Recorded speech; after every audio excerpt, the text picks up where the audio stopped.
Walang makaupo sa tabi ni Shelo, nagagalit eh. Yan, sa mga nagre-request po na ilabas si Shelo, nilalabas naman po namin si Shelo. Mula nang dumating kami dito, tinatambay namin siya sa labas. Meron na akong upload noon na nasa labas si Shelo. Siguro po hindi lang napapanood ng iba. Pero may upload na ako na nilalabas namin si Shelo. Hindi ko lang inaaraw-araw ipakita po sa inyo. Pero nakakalabas po talaga si Shelo.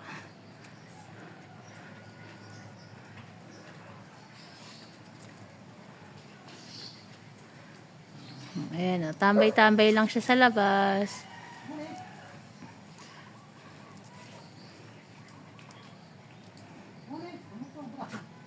Nagpa-practice si Gracia.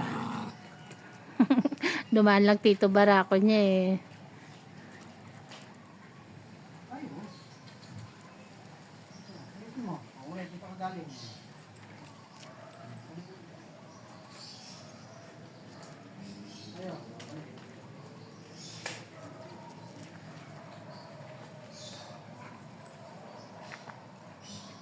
James mo muna dyan.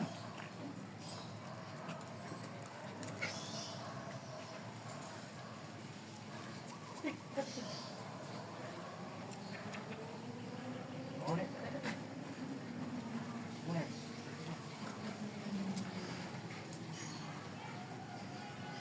Samantala natin mo.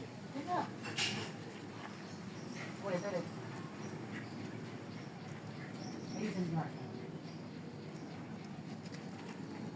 Kailangan talaga sa pagtuturo, matyaga tayo tapos mahaba ang pasensya. Wala naman po ibang sikreto kundi yun lang ang kailangan. Matyaga ka sa pagtuturo tapos mahaba yung pasensya mo. Kasi kung hindi mahaba yung pasensya mo, hindi ka dapat magturo kasi magkakaroon lang ng takot sa yung mga alaga mo o yung tinuturuan mo, magkakaroon lang ng takot. Pahinga muna, pahinga. Dapat habang tinuturuan nyo sila, para lang kayo naglalaro o ganun lang.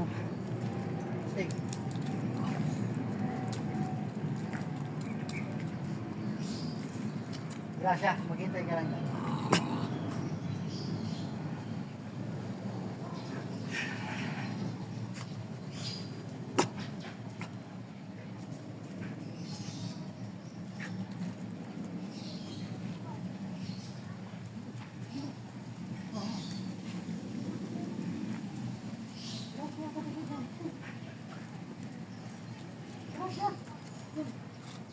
Pahinga ka na, Gracia. Ganda ng upo ni Copper ko. Copper. Yan si Copper yung lumingon. Alam na alam talaga nila yung pangalan nila. Gracia, tumabing mo. Tabi dyan. Ulit, Gracia. Ulit si Gracia, iba nga hindi nang gugulo eh. Oh. Si Yatot nga nanonood lang eh. Oh.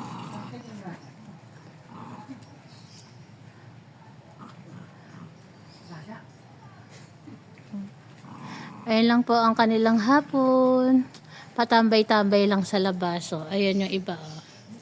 Oh. Tambay-tambay lang. At meron dito sa tabi ko. Ayaw nilang lumabas. Ayan lang po sila. Tambay-tambay lang.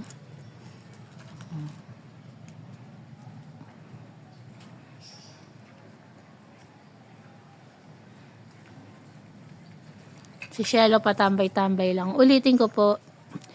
Simula nang lumipat kami dito, nakakalabas naman po si Shelo. Hindi ko lang araw-araw binibideo, pero meron akong mga recent video na nasa labas po si Shelo. Hindi lang siya nasa loob ng bahay. Nararanasan niya rin po na tumambay sa labas. Ayan.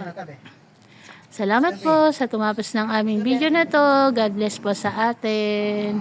Sungit eh, oh. Wala man lang makaupo sa tabi niya. Gagalit eh. Ayaw niya nang may uupo sa tabi niya. Masikip nga naman daw eh. Ispal na ispal si Shelo. Kaya hindi po siya kawawa kasi kahit po ganyan yung kalagayan ni Shelo, ano po siya, puno ng pangunawa at pagmamahal sa amin. Kaya mapapansin niyo po na hindi siya pinapatulan ng iba niyang mga kasama kasi alam po nila na bawal. Grasya. Siyempre, ulitin mo. Ulit, tali ka na po. Saan ka magaling? Ganda ng upo ni Shelo ko eh. Oh, ayan. Salamat po ulit. God bless po sa atin.